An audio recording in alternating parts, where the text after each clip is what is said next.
First off, thank you very much for having me, and thank you, Viraji, for hosting. I mean, I've seen the power of an ecosystem. I mean, if you look at what Palo Alto and the greater Bay Area is, it's because of one institution. So I truly believe India needs to focus on building ecosystems.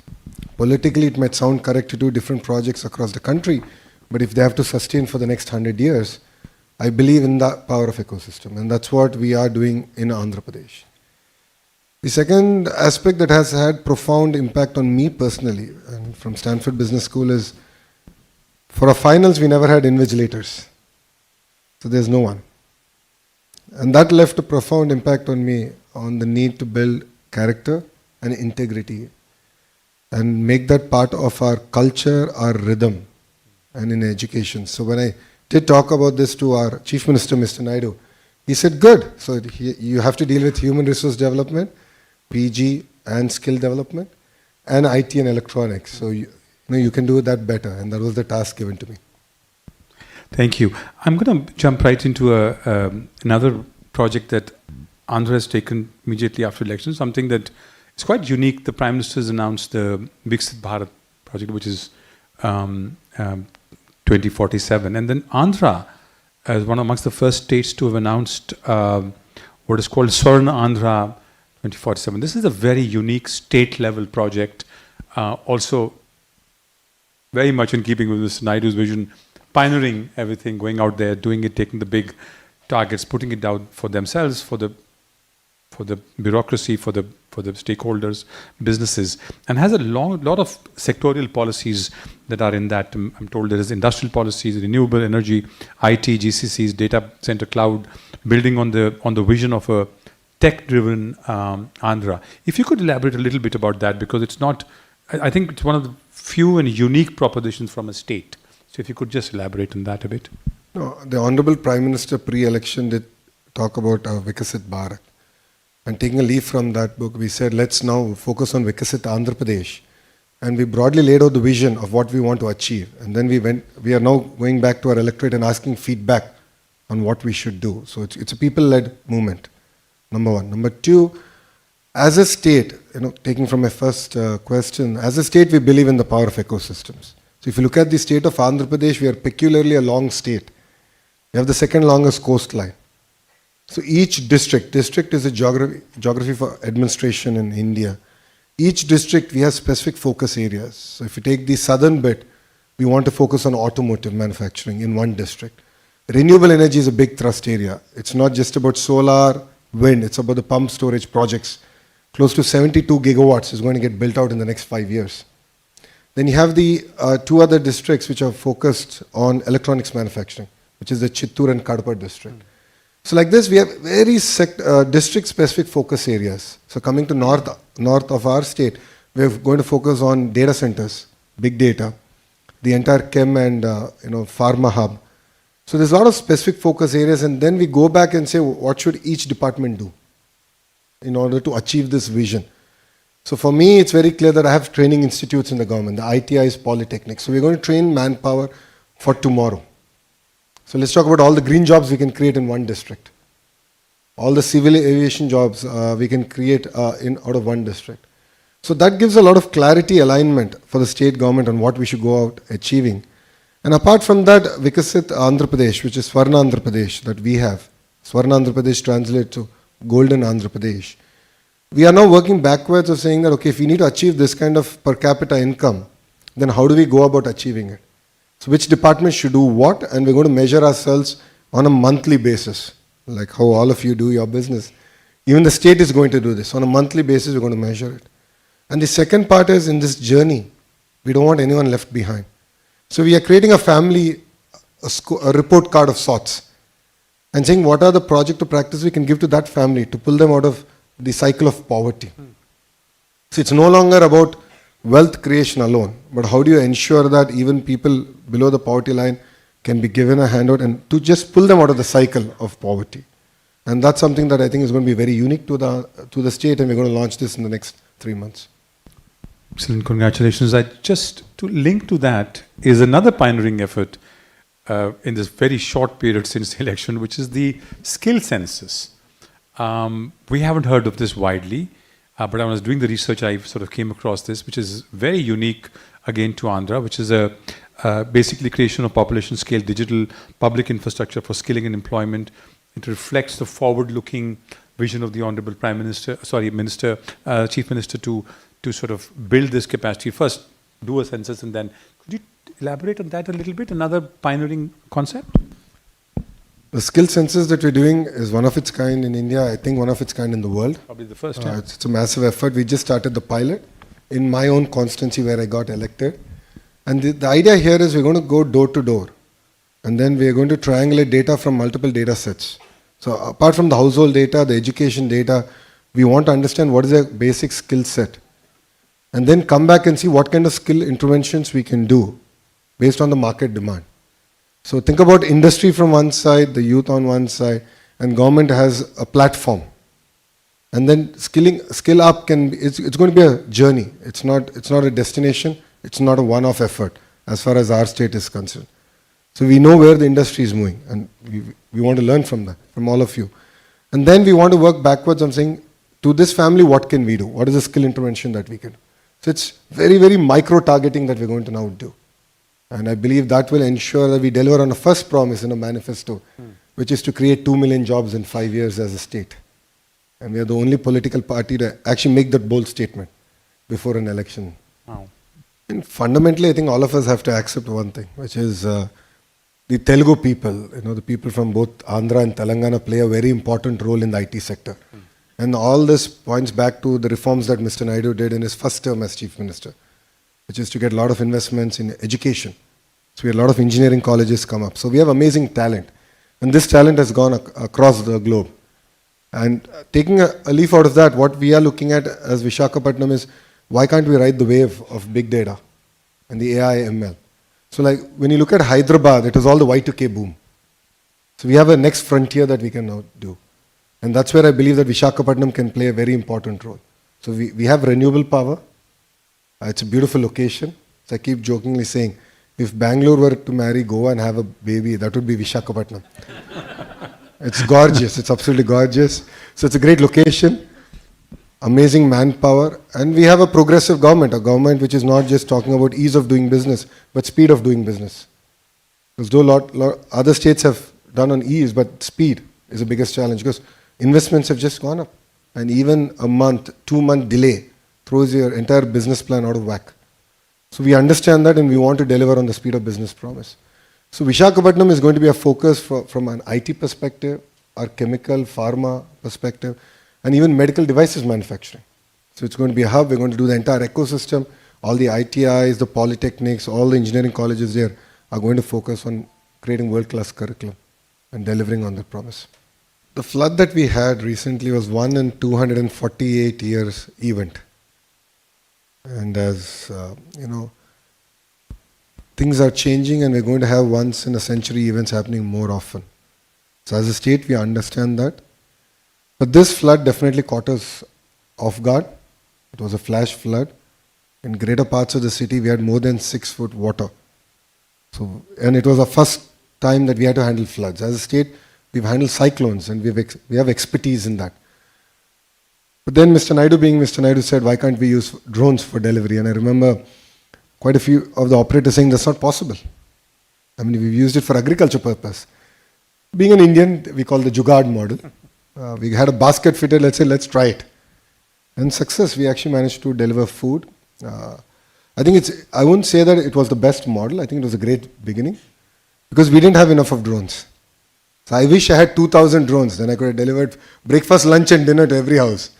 But I just had about 40 drones. And with that 40 drones, we did do a pilot. And I think it clearly gave us a direction of what India can do. And we're seeing other nations use drones to kill people. But I think India shows the way of how we can use drones in terms of relief and rehabilitation. So I think there's a lot of work that we've done there. Saying that, the second bit was the entire rehabilitation. So relief was done. How do you pay money? How do you rehabilitate people? Again, we put all the models out. We had a sandbox. All the images of the water from CCTV, from our drone footage was put out there. We had all the education institutions across the country and in Andhra Pradesh take a look at it, give us suggestions, start working on the models to tell us at what day, what level of water was in which area. So based on the amount of water outflow to the terrain, to where it's getting discharged, we could understand that better. So our rehabilitation, the money we were giving, it was amazing. We did this entire thing. 15 days after flood water receded, we doled out the money. And it was all done through online. Online because thanks to Aadhaar, every bank account is connected. So we were able to marry technology in that sense much better. But saying that, I think it's very important to go back to the field. And that's something that Mr. Naidu used to do every day in the evening. So he would go out for 4 hours, waist deep water, jump in, understand, did things get delivered or not? Then feedback would come to us. I was manning the control room. So he would say, okay, food didn't get delivered in this house on this lane. And here's the lat long. And then we had to send the food. So I think that's always required. I think you need a feedback loop. The human loop is always required on how much of a technology you might have. So I believe we have a model to handle such crisis, not only for Andhra, but for the nation. And one task we have taken up as a state is we'll get about 2,000 drones in the agriculture sector.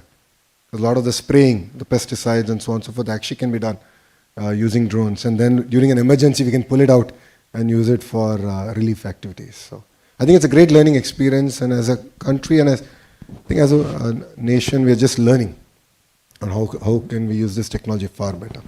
We're going to compete with the other capitals in the world. Right. And that's our aspiration as a state. So as a state, we got bifurcated in the year 2014. So we are the new state, capitalist state. We started our journey from scratch, and Mr. Naidu is known for building cities ground up. An example of that is Hyderabad. So Hyderabad was built by the Nizam, Secunderabad by the British, and Cyberabad by Mr. Naidu. He has a great contribution in that.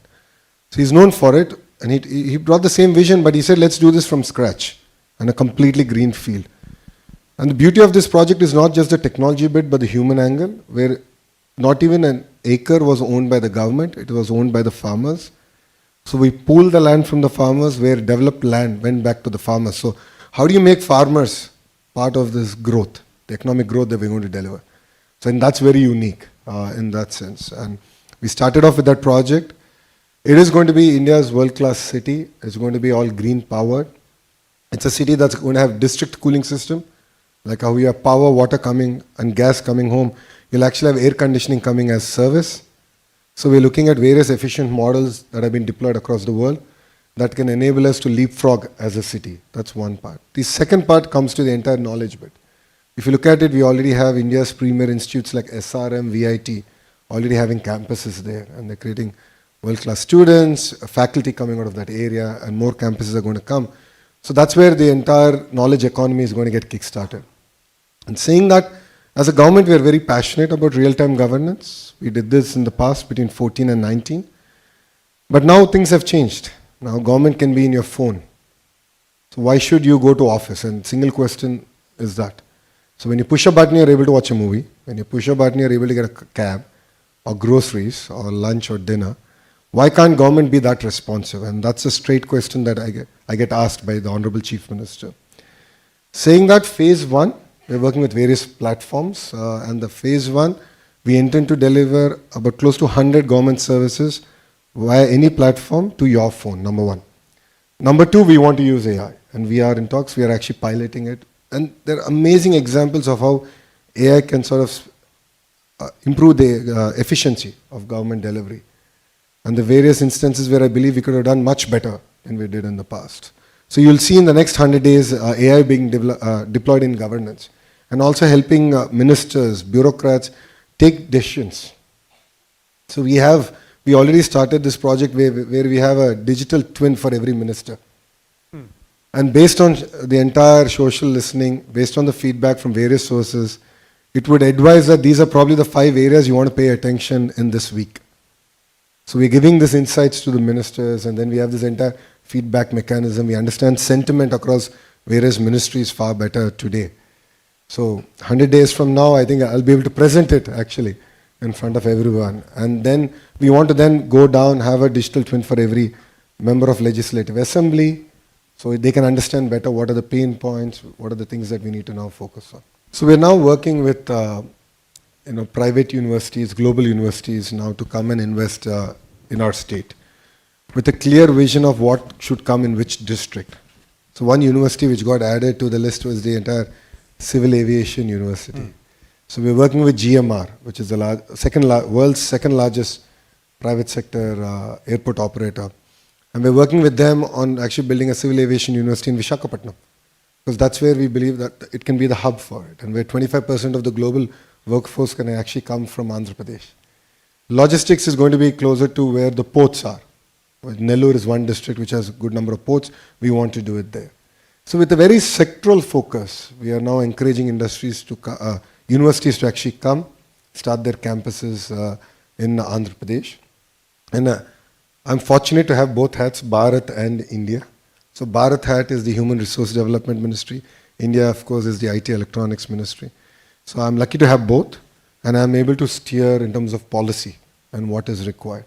So I keep saying, one size does not fit all. That's quite clear. Things have changed substantially. And what we can deliver is speed of doing business. And as a state, if you see a lot of institutions that wanted to become deemed universities, we created a policy for them to do that. And a lot of universities that want to start from scratch, it's going to be tailor-made for them based on their investment, the sector that they want to enter in Andhra Pradesh. As you rightly said, Mr. Naidu is always ahead of his time. And as a political establishment, we tend to put the cart ahead of the horse. And you've seen subsequent elections, we have not been able to win. And that's something that we take as strong feedback for ourselves, that continuity in governance is equally, if not more important at this juncture for our state of Andhra Pradesh to see our vision through, number one. Number two, whatever vision I've shared with you is something that I've already discussed with the electorate, and we go back for constant feedback, and we will involve them in the entire process. And the last bit, I think even the political class or the bureaucracy, I think the last 5 years was a slumber. So I think it's taken us a bit of time to wake everyone up and say, let's move. And with a kind of renewed interest and energy that Andhra is now witnessing, creating that momentum is going to be very critical for us as a state. I think these are the clear three things that we want to go about delivering. And I'm sure that these three delivered, then Andhra Pradesh should be the first $1 trillion economy in India. Thank you very much again for having me here. I'm honored. See, Mr. Naidu is a veteran. This is the 4th term. He's the Chief Minister of Andhra Pradesh. But he brings renewed energy.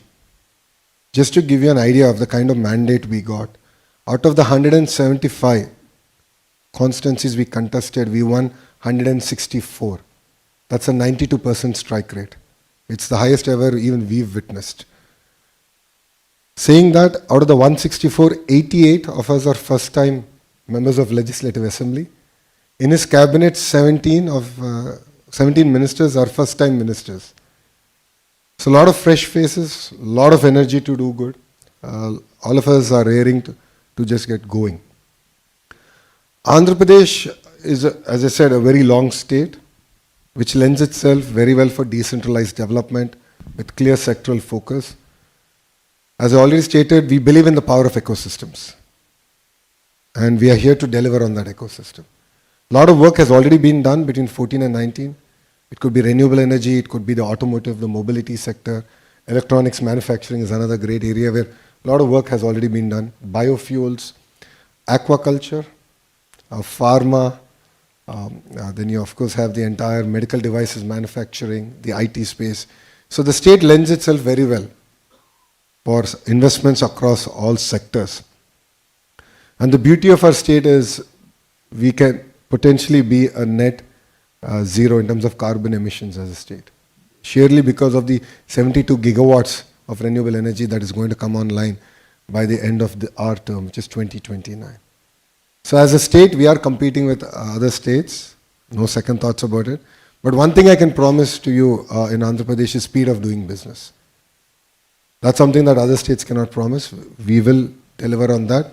As ministers, we are very committed to it. So every investor who's knocked on my door, we have a WhatsApp group that we create, and then we are in touch with them. And every week we update the investor on what has happened, what needs to be done, what are our hits and misses for the week, where have we fell short, and how are you going to make that up.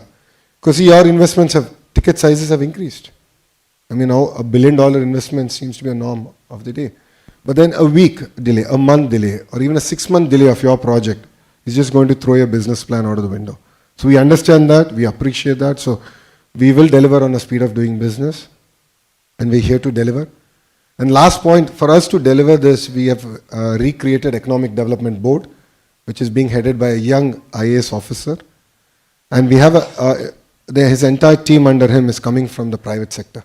So veterans from that industry are going to come, join the Economic Development Board. So they'll be your single port of call and your point of contact. And anyone investing over $1 billion in our state will have a dedicated person from the state sitting in your office and delivering on the promises that we have made to you. So I request all of you to look at our state. Please come. You will see the renewed energy that we have, the great opportunities across all sectors. It could be the new capital city, it could be our port, it could be our big data, it could be the petrochem, chemical, the entire pharma ecosystem. There's amazing opportunities out there.